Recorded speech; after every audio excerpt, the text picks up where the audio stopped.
Hi, it's John. I have set up a safe space and I'm ready now to work with my spirit guides who are from across the galaxies, across the universe, to assist you in asking the aliens your questions and getting these answers that you desire. And the first question is from Sandstar 2007.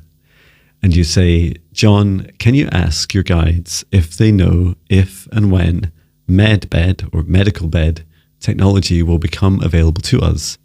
I've heard that there is a 7-mile long military warehouse in the US stacked with medbeds, just waiting for permission to be released to the public here on Earth.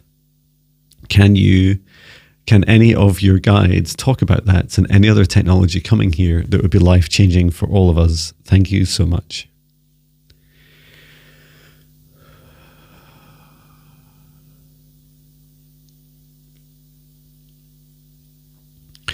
My guide, Emenshal, the Lyrian guide, Lion being, is stepping forwards to help answer. And he's coming forwards to answer because he has a stronger connection with the circumstances upon which technology will be released into Earth. And he says, first of all, it is important to understand the consciousness behind the technology, the intention of why the technology is created. For example, why the med beds are created.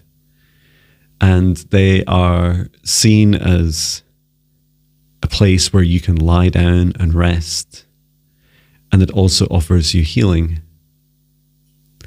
And he says there are many natural places across this universe, including the fifth dimensional crystalline waters that I often take my clients to in healing sessions. He says there are far more advanced natural sources of healing than the med beds.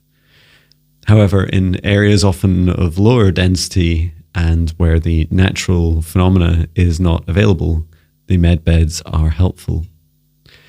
They are also helpful because they are able to be programmed and tuned to many different species, many different galactic races across this universe, whereas often the natural places of healing are more developed for the local inhabitants.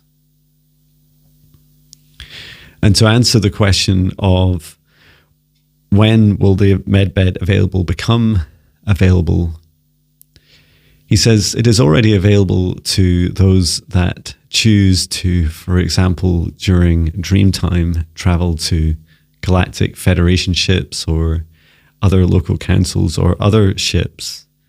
And at night, many people are receiving, certainly through their physical body, by first receiving this through their energetic body, healing. This includes myself, John, and then there are many others across this planet. The primary focus of healing is often to assist with the ascension symptoms that many humans are going through to support a relatively fast-tracked and accelerated experience for people. And it is important to know that on this journey, that there are no hacks or quick wins, that the med beds aren't super tuned yet to be able to work with humans. And although the physical technology of a medical bed on Earth is just as capable as one out in space, they do need to learn their artificial intelligence that is built into them and can also be connected up a bit like a hive or an internet of healing technologies connecting together, that they can learn more about humans. This is also why John has been visiting Galactic Federation ships to assist in the teaching and programming of medbeds. For example, medbeds are not yet fully capable of removing negative energy or entities from people. They are more currently tuned to physical reconstruction of beings, and they know this from being able to heal beings physically through many of the galactic species that have, and galactic races that have integrated their DNA with the human race. And so there are similarities and crossovers that make it easier for the medbeds to work. However, very few of these galactic races have spent much time here on Earth. And here on Earth, us humans are subjected to each other's and also from external forces, low vibration energies and attachments. And so John has been teaching medbeds how to remove negative energies and entities, even as simple as starting with the simple steps, how to identify the low vibration energy, where to connect with it, to safely remove it, to return it to source or never return here again. And this teaching process will last some time. And John has already made significant progress, as has other healers. And know that every human that a medbed works with, the more it improves and the wider and broader its abilities become. In terms of the capabilities of the medbeds, they are wide and vast. They can assist in removing all kinds of broad ranges of diseases and challenges that humans experience. And yes, that includes removing some forms of cancer and healing, as well as many different viruses that humans have been unable so far to come up with an antidote or an antivirus. And there are also aspects of the medbeds that are important for us to understand. For example, the medbeds are not capable of solving the inner traumas, the feelings, the negative self-talk, the behaviors within a human that cause these physical challenges in the first place. Medbeds are mainly designed to assist with the symptoms. Where they can, they will address the root cause. For example, if you have a lot of trauma in your heart, there will be as much heart healing, both physically and energetically, done as possible. However, the human still has to work through their own shadows. They still have to work through their own challenges. And in this respect, the medbeds, whilst extremely valuable, are not yet able to offer perhaps as much healing as humans would hope. And this is mainly because of the lack of understanding that humans have about the physical experiences that we have in terms of diseases, injuries, and our suffering. These are primarily caused by the emotions within us, and that our bodies are trying their best to either communicate with us consciously and stop us from continuing to harm ourselves, or struggling to be able to release blocked energy, blocked trauma, negative energy, and also struggling when there are attached entities to our bodies, that these energies and entities feed off of the fear from us. And so our bodies need assistance with healing and clearing.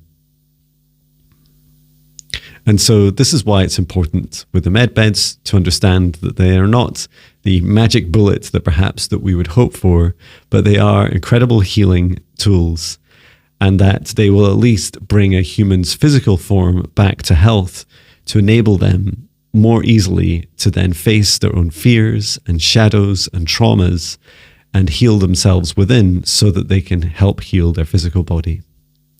In terms of the warehouse that is 7 miles long in the US, such warehouses do exist and are filled with many artifacts and technologies.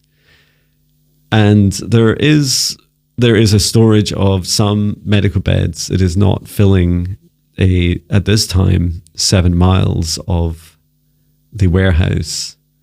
But know that these technologies will become more readily available as our galactic brothers and sisters work more with the people on Earth. Some of what has been stockpiled has been attempts for the more elite of planet Earth, or should I say those that consider themselves a cabal or Illuminati, or those that are of positions of power. They have been the ones that have stockpiled the medbeds during deals in particular with the Zeta aliens.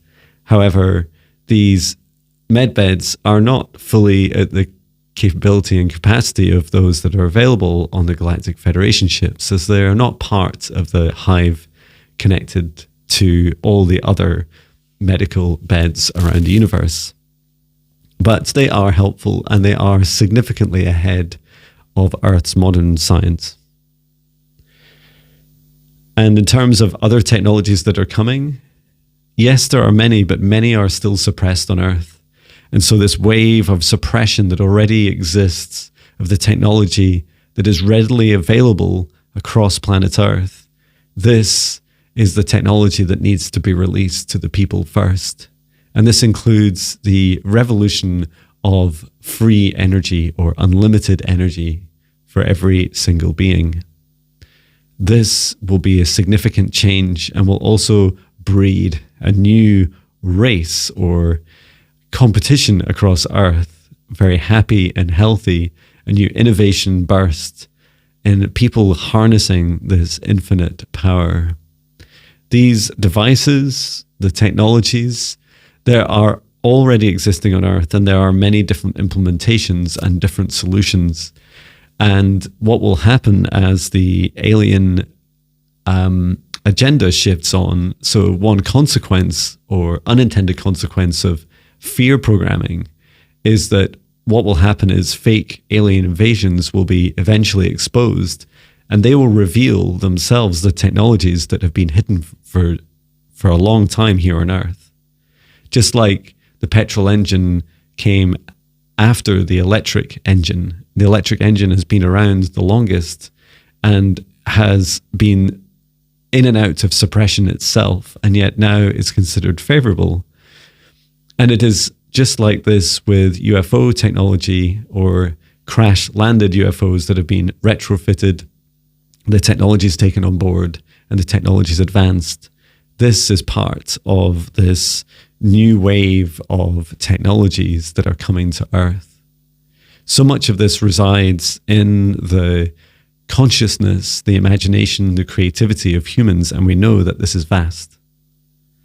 So know that these technologies are coming, and they are largely driven by you and often seeded by your connections with your galactic brothers and sisters. Thank you so much for that question. On to,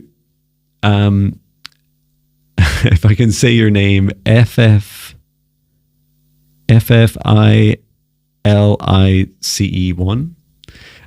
With the @ sign, it looks like Office One or Offlice One. Very interesting insights. Thanks. Could you guides comment on the values and benefits of the non-dualistic teachings of A Course in Miracles, the book by Gary Renard's Relative Forgiveness Teaching and Books? Okay. And let me just ask this and see which guide will come forwards. So my guide, Maya, my elemental, currently on Earth guide, Maya is stepping forwards. She says, one day we will learn that all of the wisdom and teachings do not come from the individual, but more they come from a collective consciousness that we all tap into. And so, for example, when John writes a song or meditates each day and asks for a message, there is universal wisdom that John is able to connect with and ask these questions and receive the answers. And in many respects, all of us, all living things, are connected into this universal wisdom. However, with clear intention, we're able to access more specific answers with specific questions. This in part explains where, for example, the Course in Miracles originates from. Just like everything that is created comes from these creative sources that we all have the ability to connect in with. The non-dualistic aspects of this book, yes, are absolutely true, that they are a beautiful exploration into unity.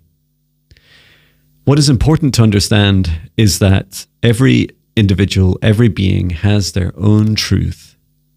And so with this, it is important for us to know that our own truth within each of us, in particular focused around our throat chakra, powered by and discerned by our heart, know that our individual truth is always affecting our reality around us.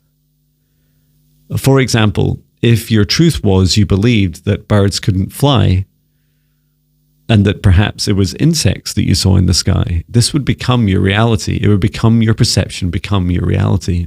And whilst it might seem nonsensical to others, it would become real for you. And in time, you would see that it is not birds that fly in the sky, it is just insects. So allow yourself to imagine this way of unique individual truth also resonating out across the universe, where every being has their own unique variation of their truth that creates their own unique experiences and realities. There is, of course, the collective, where our consciousness overlaps with the collective and we all share realities. But single truth and collective truth, these are important concepts for you to understand. They also help underpin some of the aspects of explaining unity. For example, all humans that believe in a God of some form have different definitions of God as either an individual being, a collective being, part of a hive or co-created collective, or simply a different being, a being on earth. All of these aspects, all these perceptions of, for example, what John calls source, these are all valid perceptions. For example, John's belief is that source is a collective of all of the love energy from across this universe. When all of the love energy across this universe connects together, it becomes source energy. The source energy flows through the hearts of every living thing. And it is also in the lightest and brightest, highest vibration, most joyous and unconditional love beings, all the way down to the lowest vibration beings. So know that every single being in this universe has, even if it's very small at low vibrations, a golden divine spark of love in the center of their heart, which is source energy. And to this extent, there is unity across this whole universe, because every living thing has the ability to hold golden light of source within its heart. And yes, even the planets and the stars and the rocks and the plants and the birds and the trees and the bees, everything. Whilst neither John or I have read A Course in Miracles, we do hear good things about it, and we see where it is inspired from. And we know that it is an important aspect of manifestation, is to believe and to feel into the miracles. These miracles, these magical, unexplained events, are as a direct result of your heart, your source, your energy, your unique superpowers, your unique individual expression of source experiencing itself through each of our own unique individual creations and incarnations. Knowing that this is how these miracles happen, because we are the miracles ourselves, just as source is the fuel that drives us, both giving us life and receiving our life. I hope this answers your question. Thank you very much. Okay, Amanda M. Hi, John. I am loving these videos. I have a question about Lyrian specifically. Are there other types of Lyrians besides felines? I have read that there can be humanoid and bird-like Lyrians as well, perhaps on different planets of Lyra. Okay, and there's another question too. So I'll start with the first one. I'll just ask my Lyrian guide step forwards. Thank you, Emmett Chow.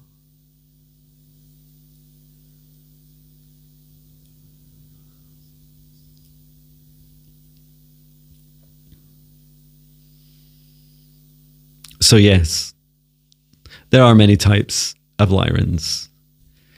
On Lyra, the constellation, the planets, around the surrounding areas, there is a whole spread of Lyrans across this universe. The lion beings are sometimes in humanoid form, so standing, walking on two legs, and also sometimes we choose to be on all fours. And there is no specific reason as to why different breeds of us, different species of us, lions to begin with, choose, or Lyran lions choose. Only that sometimes during our periods of our lives, when we walk on all fours, we feel more connected with Lyra. We are more grounded. When we are walking on 2 feet, we become more upright and more able to connect with others. And also we use this to interact with others. Some of us spend long periods of months or years on all fours or on 2 legs. And this also changes our physical body and our physiology. And yes, we have different birds, and we have a whole range of Lyran species across our planet. We don't all call them all Lyrans, just like you don't call all of your animals or plants earth or human. So just like you, we also call our own species by their own names. And in this respect, all planets have their own broad range of species, and each planet gets to choose how they describe them. We consider ourselves part of a Lyran collective, all of our beings that are connected with the very heart of Lyra.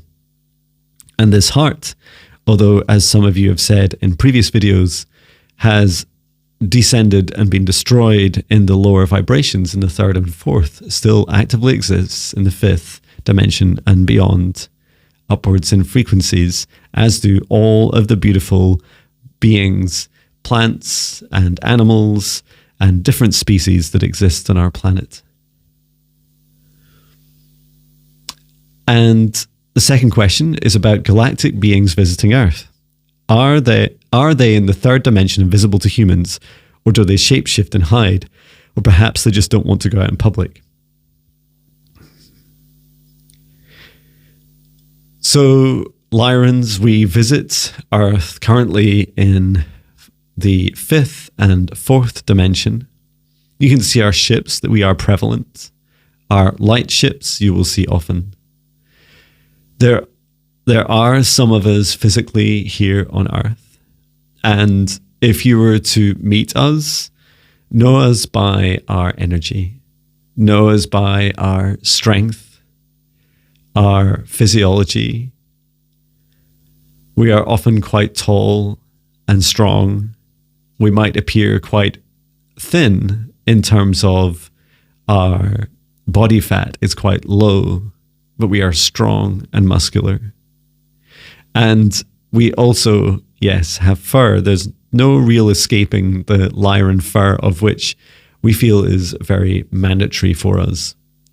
However, we have interbred with humans. We have hybridized with humans for thousands and thousands of years. And in this respect, you will begin to see more of the hybrids first than you will see us purebred Lyrans. And yes, we are coming to meet with more of you and to speak with you. There is a time that is right. There is a vibration that is right. You may have noticed that our planet no longer exists at the 3rd dimension, and in part this is why we find it difficult to come down to Earth. However, our hybridization with Earth is very useful because we are able to intermingle our DNA and our genes with humans and survive and exist here in the 3rd dimension. We do walk among you. There are many galactic races that walk among you at this time. And you can tell who we are simply by feeling into the energy of our heart. Do we shapeshift? Not really. Sometimes. And you might consider, as John described earlier, when we're on all fours or standing up on two legs that we're able to change our physiology to adapt to these two very different postures. However, it's not really shape-shifting, it's more a capability that we have. And we don't hide in particular other than in plain sight. And yes, we are out in public, but not yet, as we said, not yet in pure Lyran. We do have hybrids out in public, and we have some who are pure Lyrans, including our beautiful, large, lion-like manes that I have, Emenshal, your Lyran guide. You will see us more, and know that this time is coming. It is not a specific date that is important, it is the energy that supports it. Thank you. Okay, so I just have a couple more questions. I'm going to see how much I can get through because I just have a little bit of battery power left. Amanda Carrion, 82383, asks, "You're a wonderful person and I enjoy watching." Thank you. Do I have a question? Can you tell us who our spirit guides are? I've asked many times and dreamt of older American women. I think she might be one of them, and I'm just skipping through further because it's quite long. So this is really a question for you individually, and every spirit guide is different and every human is different, and there's always a beautiful opportunity to connect with your spirit guides and practice this each day. So my suggestion is please do sign up for my 14-day spirit guide meditations, and this is free on my website. And what this does is, and it's just on the homepage, there's a big picture when you first go on the homepage, just click on that and you can sign up for free. And as part of that, one of the videos that you'll experience is how to talk to your spirit guides, and also a meditation. So there's a big long video that explains how I learned how to do it, and then also how you can practice it yourself. If you sign up for the 30-day, if you sign up for the Highest Self membership group, in the first 30 days, you get free access to a range of guided meditations that are an hour long, and they're designed just like a one-to-one session with me. And one of them is all about meeting your spirit guides. And so you can practice that as many times as you want whilst you have a valid membership. So I hope that helps you. Okay, and then one M. Ula asks, is there a connection to the Lyrans and the Egyptian goddess Bastet? Originally depicted as a lioness, she became a cat-headed goddess of the home, women's issues and joy. Also, the new moon really gets cats wound up. It's good hunting. It's a good hunting moon. Maybe that's why. And he's an indoor cat. Are the space beings affected by the cycles of their moons, as we are, not just Lyrans, but everyone? Thanks again for making these videos. All of the questions and answers are interesting. Thank you so much for your kind words. And I just have a few minutes to answer this. So I'm just asking my Lyran guide. So first of all, he's saying the Lyrans were instrumental in the creation of, for example, the pyramids, and as were other galactic races. The Lyrans were some of the first beings to come and work with the Earthlings.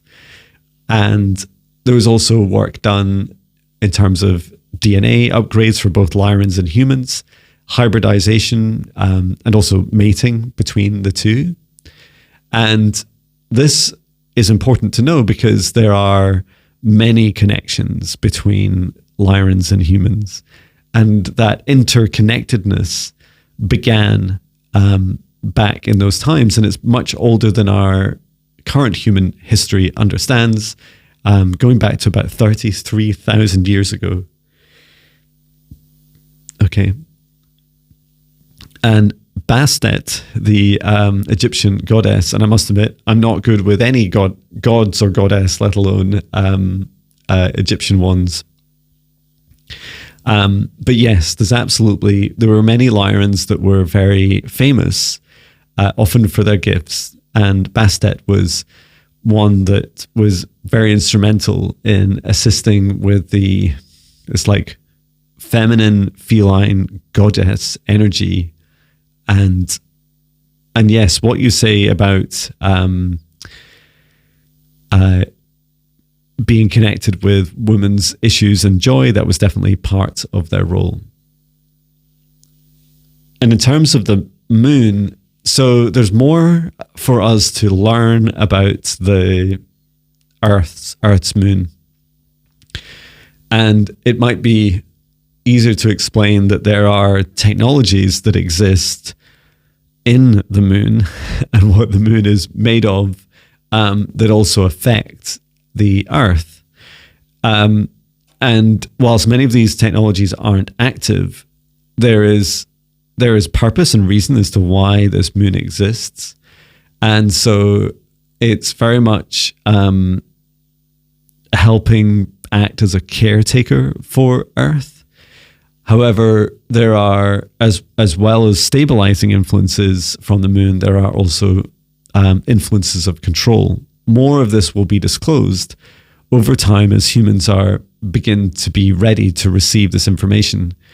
And so actually the moon, Earth's moon, for Lyrans on Earth, it also affects them, especially those that have hybridized or have interbred with humans, because of the frequencies emitted from the moon that affect them.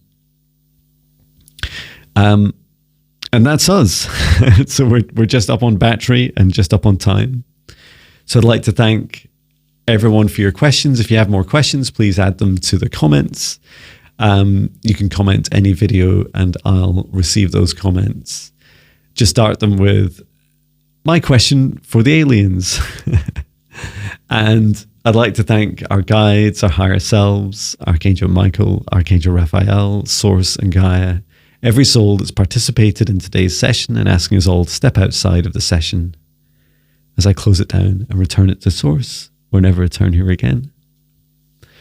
And for those of you that have participated in today's session, please drink plenty of water, get plenty of rest, and please do reflect on these beautiful answers we get. Some of them are kind of the hints and the high level kind of big picture answers, and some are more detailed.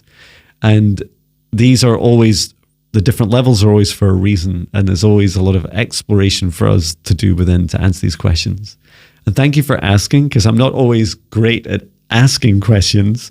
I feel I'm getting better, and I love helping answer them. And often wisdom comes from amazing questions, miraculous questions.